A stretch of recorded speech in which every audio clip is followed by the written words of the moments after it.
کس طریقے سے مسلمانوں کو ستایا جا رہا ہے، لیکن وجہ ہے ہمارے اندر بھی کمیاں ہیں، ہمارے اندر بھی خابیاں ہیں۔ آج معاملہ کیا ہے؟ مساجد سے حی علی الصلاۃ حی علی الفلاح کی آذان تو ہمارے کانوں سے ٹکراتی ہے، لیکن افسوس ہم مسجد تک جانے کی تکلیف نہیں اٹھاتے ہیں، ہم ہوٹلوں پہ بیٹھے رہتے ہیں۔ ہمیں تو یہ پڑی ہے صاحب ابھی کسی کے گھر خاندان میں کیا چل رہا ہے، ہمیں تو ایک دوسرے کے چکر میں ہم پریشان ہیں، ہم سے نہیں دیکھی جاتی کسی کی خوشیاں، ہم سے نہیں دیکھی جاتی کسی کا ترقی کرنا۔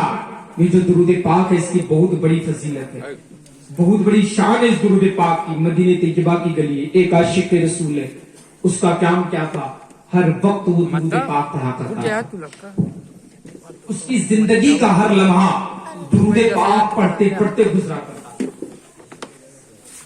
درود پاک اتنی بڑی شان ہے اس کی، آپ سمجھو کہ درود پاک کہتے کس کو ہے؟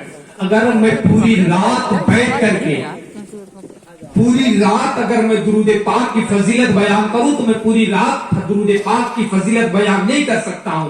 صرف میں ہی نہیں، کسی ماں نے ایسا مولوی زنا ہی نہیں ہے کہ جو درود پاک کی شان و شوکت کو بیان کر سکے۔ ایک چھوٹا سا رجوع آپ کو دکھاتا ہوں میں، درود پاک کتنی بڑی عظمت ہے، کتنی بڑی شان ہے درود پاک کی۔ مدینہ طیبہ کی گلی ہے، مدینے کا بازار ہے، ایک عاشق رسول ہے جس کا کام کیا ہے؟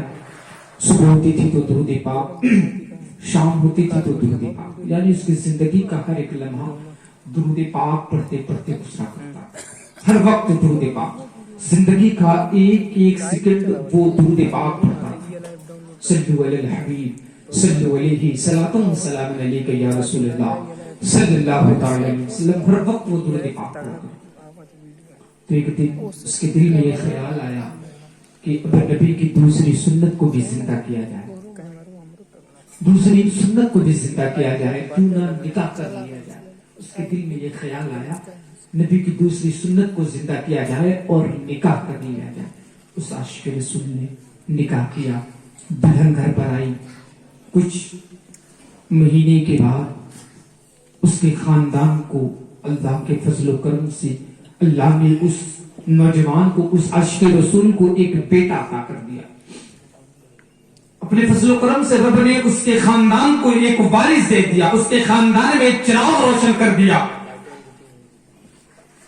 پھر اس کے بعد جب اس کا بچہ تھوڑا بڑا ہوا تو اس کے گاؤں والے اسے پریشان کرنے لگے، اس کے گاؤں والے اسے ٹارچر کرنے لگے کہ یہ تیرا بیٹا نہیں ہو سکتا ہے، یہ تیرا خون نہیں ہو سکتا ہے، یہ تیرے خاندان کا چراغ نہیں ہو سکتا ہے، یہ تیرے خاندان کا چراغ نہیں ہو سکتا ہے۔ اس نے کہا تھا کہ لوگوں، مجھے اپنی بیوی پر پورا وشواس ہے، مجھے اپنی عورت پر پورا یقین ہے کہ وہ اپنا گلا تو کٹوا سکتی ہے لیکن اپنے دامن میں داغ نہیں لگوا سکتی ہے۔ ان لوگوں نے کہا تھا یہ تیرا بیٹا نہیں ہو سکتا ہے۔ اس نے کہا تھا اے لوگوں ایسا نہ کہو، یہ میرا ہی بیٹا ہے۔ تو گاؤں والوں نے کہا تھا اگر یہ تیرا بیٹا ہے تو اس کی شکل تجھ سے کیوں نہیں ملتی ہے؟ اگر واقعی میں یہ تیرا بیٹا ہے تو اس کی شکل تیری بیوی سے کیوں نہیں ملتی ہے؟ اگر یہ تیرا بیٹا ہے تو اس کی شکل تیرے باپ سے کیوں نہیں ملتی ہے؟ اس کی شکل تیرے ماں سے کیوں نہیں ملتی ہے؟ اس کی شکل تیرے بھائی سے کیوں نہیں ملتی ہے؟ اس کی شکل تیرے بھائی سے کیوں نہیں ملتی ہے؟ اگر یہ تیرا بیٹا ہوگا تو واقعی میں اس کی شکل تیرے خاندان کے کسی انسان سے ملتی، یہ تیرا بیٹا نہیں ہو سکتا کیونکہ اس کی شکل نہ تجھ سے ملتی ہے، نہ تیرے باپ سے ملتی ہے، نہ تیرے ماں سے ملتی ہے، نہ تیرے بھائی سے ملتی ہے، نہ تیری بیوی سے ملتی ہے۔ اس کی شکل تیرے خاندان کے کسی انسان سے نہیں ملتی